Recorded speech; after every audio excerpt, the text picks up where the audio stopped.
Hello, everybody. My name is Willie Baptist, like a Baptist church, and been poor all my life, and lived on the streets of Philadelphia, homeless for a while, and been active as an organizer for over 60 years now. And I got to know Cass. I worked very closely with Cass for a while, and he had a profound effect on me. Cass is among the number of unsung heroes that very few people talked about, but I think in our efforts, we have to make Cass as one of the heroes of the struggles of the poor, of the struggles of the homeless, and what he did in the life he committed himself to. An unsung hero, an unsung genius uh, uh, that was among millions of geniuses, a huge reservoir of genius that exists among the ranks, growing ranks of the poor and homeless. I like to read this prescient and very strategic statement, powerful statement from the Reverend Dr. Martin Luther King. I think Cass embodies this statement more than most. King said, and this was in 1967 at a lecture, um, the dispossessed of this nation, the poor, both white and Negro, live in a cruelly unjust society. They must organize a revolution against that injustice, not against the lives of the persons who are their fellow citizens, but against the structures through which society is refusing to take means which have been called for, which are at hand to lift the load of poverty. The only real revolutionary, people say, is a man who have nothing to lose. There are millions of poor people in this country who have very little or even nothing to lose. If they can be helped to take action together, they will do so with a freedom and a power that would be a new and unsettling force in our complacent national life. This is the nonviolent army. This is the freedom church of the poor. Um, Cass embodied these statements. Uh, he was truly a revolutionary.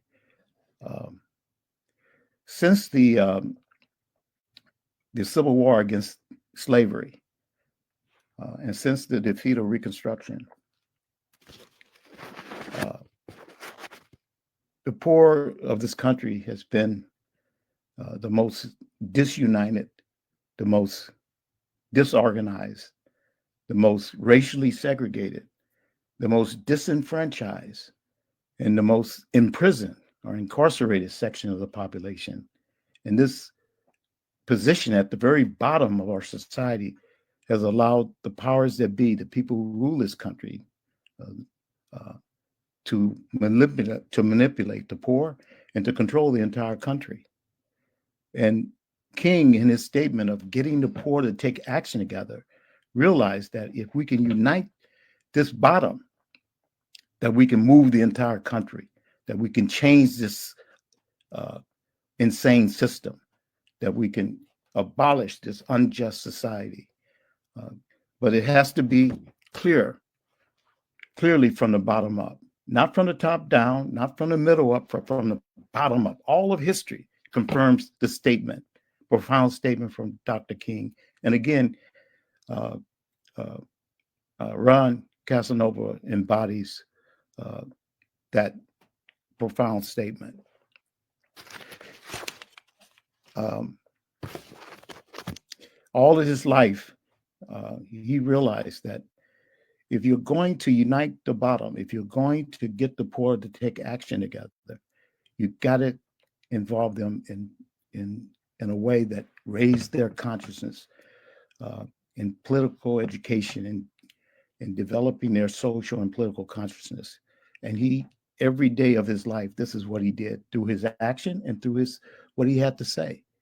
Uh, Casanova, as mentioned earlier, spent 10 years on the streets of New York City, homeless.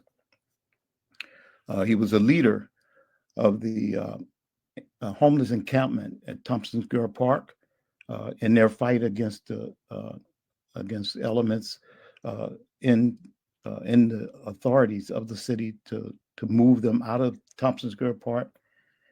He fought with the other brothers and sisters against the police riot that erupted there at Thompson Square Park. He survived that whole riot and came out as an activist and as a committed leader in the struggle. He formed the Artists for a Better America. He had talents, art talents, and he encouraged other homeless and poor folks to use their talents as a way of teaching and preaching and getting out the good news for the poor, like the Bible talks about. I was an organizer for the National Union of Homeless in the 80s and 90s. We organized some 25 chapters in 25 states, anywhere between 25 to 35,000 homeless men and women. This is homeless men and women organizing themselves.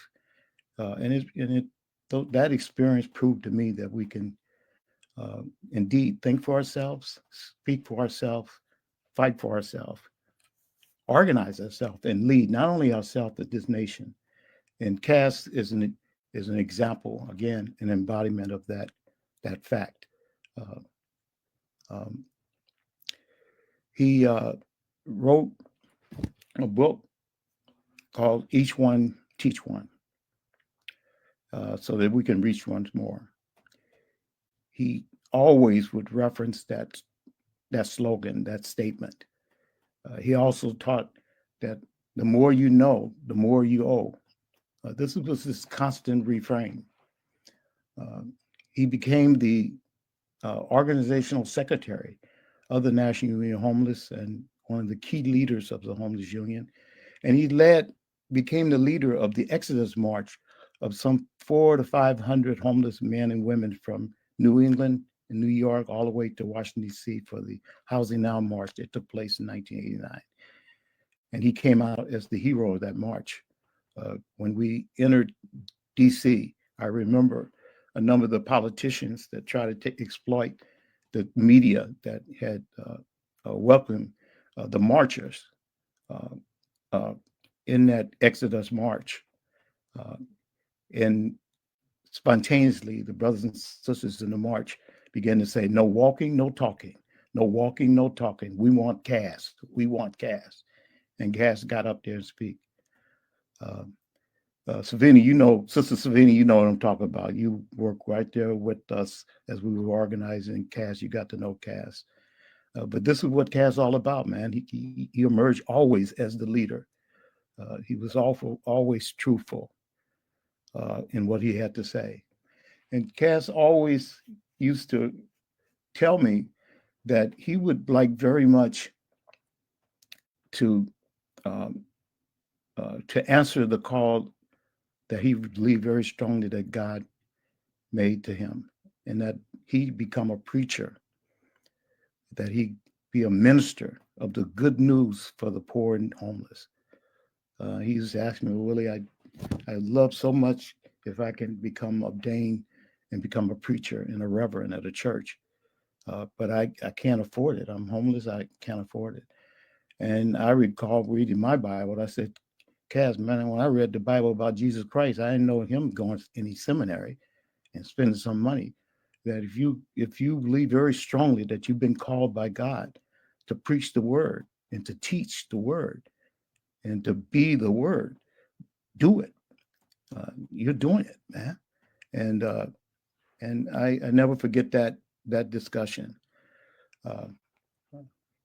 Cass is gone, but his spirit lives forever in all of us, those of us who have committed ourselves to moving the bottom so as to move the entire country. And we know if we can move this country, we can move the world, because the United States government has a lot to say about how the oppression goes throughout the whole world. In fact, it has a lot to do with that oppression. And if we can move this country in the unjustness of it, we can move the entire world. But that starts with us moving the bottom. And that means appreciating the life of, of, of Ron Casanova. Ron Casanova won his life to teach the upcoming leaders to commit themselves and to be clear as to who we're fighting and what we're fighting for. And I'm so glad, and I'll stop here. I'm so glad that we have taken this night to honor him with this ordination from the Freedom Church of the Poor. Thanks for listening, guys.